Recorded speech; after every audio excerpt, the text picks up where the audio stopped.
हाँ नाज़रीन, breaking news अवां सां शेयर कंदा हलूं त मदई जे अक़लियती काउंसलर करियाना मर्चेंट एसोसिएशन के सदर सतराम दास के दुकान में गुज़िरियल रात नामालूम चोर खाट हणी चोरी करे विया आहिनि। मालिक जो चवणु आहे त कैच समेत 3 लखनि जी चोरी थी वई आहे।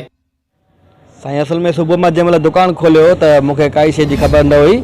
जीअं पहुतुमि त मुंहिंजी दुकान में खाट लॻल हो, सिगरेट बि कान हुया मुंहिंजा जेके हिन वक़्तु गुम लॻा पिया हुया। मां आयुमि छोकिरनि खां पुछा करायमि त मथे वियासीं त असांजे जेको आहे दर खे तालो भञी करे अंदरि टपी ॾाकण मां लही करे सिगरेट तंहिंमें 2-3 जेको आहे शैम्पू हुया, कार्टून हुया, मुंहिंजा चांहि जा कार्टून हुया जेके मुंहिंजा दुकान मां खणी विया आहिनि। जो ख़ुदनि झूणे जो हाँ 2-3 चकर मुंहिंजे दुकान जा सेवर बि लही विया आहिनि। मां ख़ुदनि खे इहे लफ़्ज़ बि चया हुया त साईं मुंहिंजे दुकान जा सेवर था लही वञनि, पर ख़ुदनि जा इहे लफ़्ज़ आहिनि त जंहिं महिल मां लही थो वञा चौंकीअ तां 6 बजे पोइ तव्हांजा इहे सेवर लही था वञनि।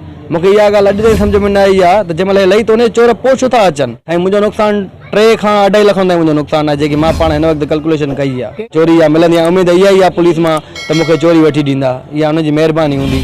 मुंहिंजो जेको आहे त मथे 2 सुफ़ियूं आहिनि, भरिसां हिकिड़ो दीवाने जी बेकरी आहे, दीवाने जी भित टपी करे मुंहिंजो माना दर भञी करे खाट हणी विया आहिनि। चौकीदार चए थो मां इहे चोर ॻोल्हींदुमि, तव्हांखे मां चोरी साबित थी करे ॾींदुमि।